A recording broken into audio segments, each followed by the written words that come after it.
Google maps కలిపిన family. Cinema range ట్విస్టులు. అతని కారణంగానే అంతా జరిగింది. గూగుల్ మ్యాప్స్ సాధారణంగా అందరూ ఎందుకు వాడతారు? ఒక ప్లేస్ నుంచి మరొక ప్లేస్కు వెళ్ళటానికి వే తెలియకపోతే మ్యాప్స్పై ఆధారపడతాం, అవునా? అయితే గూగుల్ మ్యాప్స్ని నమ్ముకొని చాలామంది నవ్వులపాలైతే కొందరు ప్రమాదంలో కూడా చిక్కుకున్నారు అని మనందరికీ తెలుసు. అయితే ఈ గూగుల్ మ్యాప్స్ వల్లే 29 ఏళ్ల తర్వాత ఓ వ్యక్తి తన తల్లిదండ్రులను కలుసుకున్నాడు. 9 ఏళ్ల వయసులో తప్పిపోయిన బాలుడు గూగుల్ మ్యాప్ సాయంతో తల్లిదండ్రులను ఎలా కలుసుకున్నాడు? అన్ని సంవత్సరాలుగా ఆ వ్యక్తి ఏం చేశాడు? Watch the story. హర్యానా రాష్ట్రం అంబాలా కౌంట్లోని కబీర్ నగర్కు చెందిన సంజయ్ ఫ్యామిలీతో కలిసి ఉండేవాడు. స్థానికంగా ఉండే స్కూల్లో చదువుకునేవాడు. సంజయ్కు కాస్త దైవభక్తి ఎక్కువ కావటంతో క్రమం తప్పకుండా ఆలయానికి వెళ్ళేవాడు. అలా 9 ఏళ్ల వయసులో తన ఇంటి నుంచి ఆలయానికి బయలుదేరాడు సంజయ్.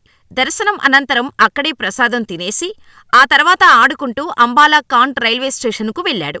ప్రతిసారీ ట్రైనెక్కి ఆడుకోవటం చాలా సరదాగా ఉండటంతో ఎప్పట్లాగానే ఆ రోజు కూడా సరదాగా రైలెక్కాడు. ఓ బోగీలో సీట్లు ఖాళీగా ఉండటంతో అక్కడే ఆడుకుంటూ సడన్ గా నిద్రలోకి జారుకున్నాడు. నిద్రలేచి చూసేసరికి రైలు ఉత్తరప్రదేశ్లోని ఆగ్రాకి వెళ్ళిపోయింది.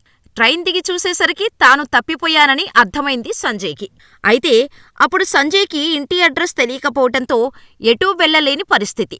ఆ టైంలోనే ఆగ్రాలోని ఓ దాబా యజమాని ఇంద్రజిత్, అతని భార్య గీత తప్పిపోయిన సంజయ్ని అక్కున చేర్చుకున్నారు. తమతో పాటే ఇంటికి తీసుకుని వెళ్లి సొంత కొడుకులా ట్రీట్ చేయటం మొదలుపెట్టారు. పైగా అప్పటికీ ఇంద్రజిత్కి పిల్లలు లేకపోవటంతో వారితోనే కలిసి సంజయ్ నివసించేవాడు. సంజయ్ ఆ ఇంట్లో అడుగుపెట్టిన వేళా విశేషమో ఏమో కాని ఇంద్రజిత్ దంపతులకు 3 పిల్లలు పుట్టారు. అయినా సరే సంజయ్కి ఆ ఇంట్లో ఏమాత్రం ప్రాధాన్యత తగ్గలేదు. ఇదిలా ఉండగా ఆగ్రాలో బిజినెస్ అంతగా బాగోకపోవటంతో 2002లో మేరట్కు మకాం మార్చారు. అక్కడి నుంచి 2004లో రిషికేశ్కు మారారు. అనంతరం 2009లో ఎలక్ట్రికల్ ఫ్యాక్టరీలో పనిచేస్తున్న రాధికను సంజయ్ వివాహమాడాడు. వారికి 3 పిల్లలు పుట్టారు.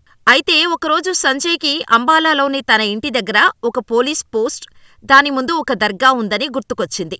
దానికోసం గూగుల్లో వెతకడం ప్రారంభించాడు. గూగుల్ మ్యాప్స్ ద్వారా తన స్వగ్రామంలోని తన ఇంటిని గుర్తించాడు. ఆ సమయంలో వీణా అనే మహిళ ఎవరికోసం వెతుకుతున్నావని సంజయ్ని అడిగింది. అప్పుడు తన తండ్రి పేరు కరంపాల్ అని, తల్లి పేరు వీణా అని ఆమెకు సంజయ్ చెప్పాడు. చిన్న వయసులోనే ఇంటినుంచి తప్పిపోయానని చెప్పాడు. అతని మాటలు వారు నమ్మలేదు. సంజయ్ మొబైల్ నంబర్ తీసుకొని పంపించేశారు. ఎందుకంటే ఇలా ఇంట్లోనుంచి పారిపోయిన వారి పేరుతో ఇళ్లకు వచ్చి ఇంటిని గుల్లచేసి వెళ్లిపోతున్న సంఘటనలు ఎన్నో ఉన్నాయి. దాంతో అందరూ భయపడ్డారు. రీసెంటుగా సంజయ్కు వీణా ఫోన్ చేసి అంబాలకు రమ్మని కబురు పెట్టింది. అక్కడికి వచ్చిన తర్వాత వీణా తన బాల్యం గురించి కొన్ని జ్ఞాపకాలను అడిగారు. సంజయ్ ప్రతీదీ సరిగ్గా చెప్పాడు. దీంతో 29 ఏళ్ల తర్వాత తప్పిపోయిన తమ కుమారుడే సంజయ్ అని నమ్మి సంతోషపడ్డారు. సంజయ్ కనిపించకుండా పోయిన తర్వాత మహేష్ నగర్ పోలీస్ స్టేషన్లో ఫిర్యాదు చేశాం. కానీ అతని ఆచూకీ లభించలేదు. సంజయ్ ఇంటికి రావడం కలా నిజమా అర్థం కావటం లేదు అని సంజయ్ తల్లి వీణా చెప్పారు. మరోవైపు సంజయ్ సోదరి రజనీ సైతం సోదరుడి రాకపై సంతోషాన్ని వ్యక్తం చేసింది.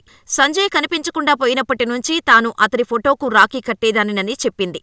సంజయ్ తిరిగి రావటం చాలా ఆనందంగా ఉందని తెలిపింది. తన సోదరుడు ఏదో ఒకరోజు ఇంటికి తిరిగి వస్తాడని తనకు తెలుసని ఆనందం వ్యక్తం చేసిందామె. అయితే సంజయ్ సుదీర్ఘ పోరాటం తర్వాత చివరకు తన కుటుంబాన్ని కలిశాడని అతడి భార్య రాధిక చెప్పింది. సంతోషంగా చెప్పింది. మరి గూగుల్ మ్యాప్స్ వల్ల ఫ్యామిలీని కలిపిన సంజయ్ గురించి మీరేమనుకుంటున్నారో మాకు కామెంట్ చేయండి.